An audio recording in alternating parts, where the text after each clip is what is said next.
What's up, everybody? Welcome to Don't Give Up with Jacob. Today, I have a special guest joining me on my show. Not only that, I've also been a guest on her podcast previously. So please give a warm welcome to Dr. Barbara Vokatis. Yeah. Hi, everyone. Hi, Jacob. What's up, Barbara? Welcome to my show. I'm so glad I can have you as a guest so we can talk about what's going on with our lives. Exactly.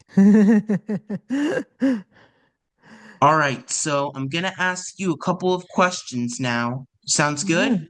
Yes, sounds very good, Jacob. I'm ready. All right, so I heard that you have a child with autism, so I'm going to ask you, what are some experiences that you have as a mother? Well, I have a lot of experiences because my child is already 18. So um, they were diagnosed with autism, I think at the age of like 7 years old, six, seven, something like that. Yeah, six. And it was very hard for me to kind of like accept the diagnosis. And then, really, a lot of, uh, we experienced a lot of struggles with educational system to make sure that my child would receive education and attention they deserve.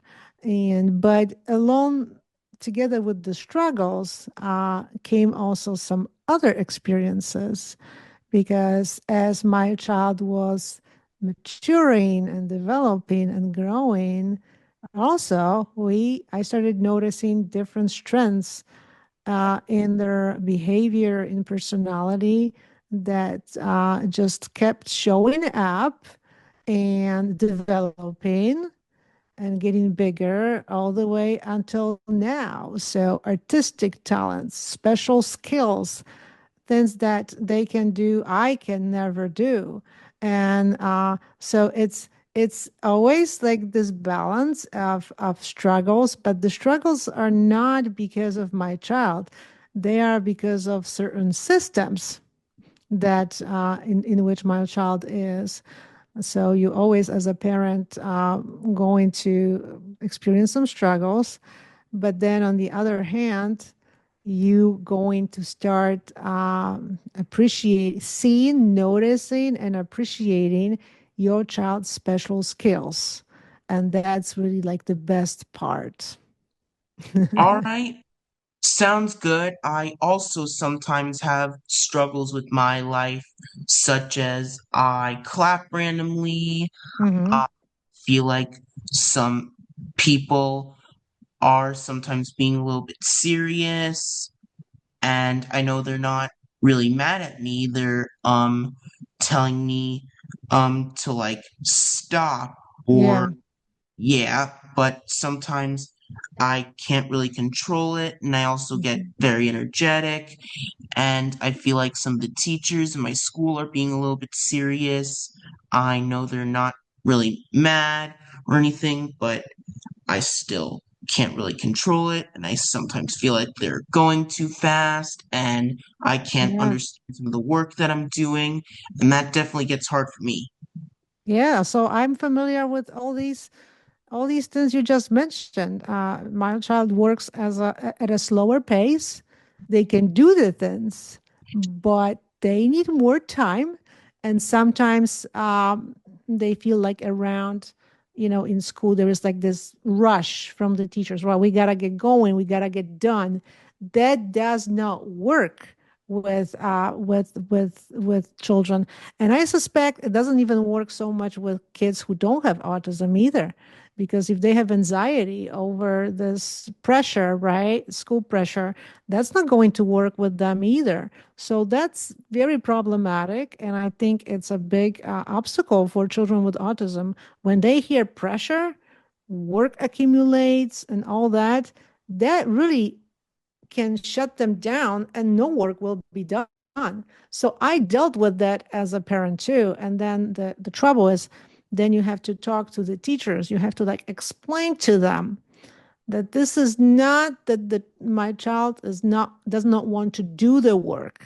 It's not about that. I think that unfortunately many teachers, not all, but many teachers still kind of, the school is just all about the work. When you don't do the work, then it's like you refuse to do the work, you don't feel like doing the work. And sometimes autistic children, maybe they might be perceived as lazy. They just, they don't want to do the work, they are lazy, whatever. And it's not like that. And they don't always maybe can explain themselves, right? That's the trouble too. How do you advocate for yourself? It's not always easy for them to explain to the teacher, hey, listen, it's not that I don't want to do the work, it's just that I learn differently.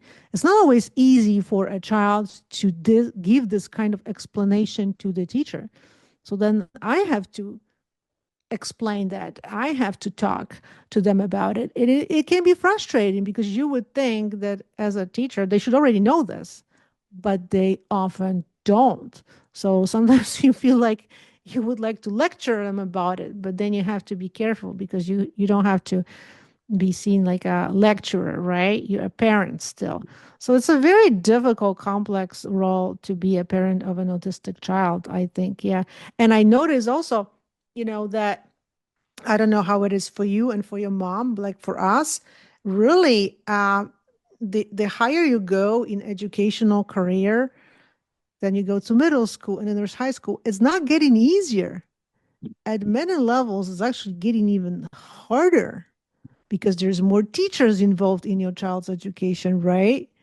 And Exactly, yeah. so it can actually get harder as you go. Well, think about it. In elementary school, you had just like one teacher, right? And that's it.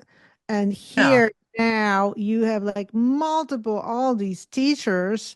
It's not even easy to like get to know them. And each year they change too. There is a new group of teachers, new names, new people.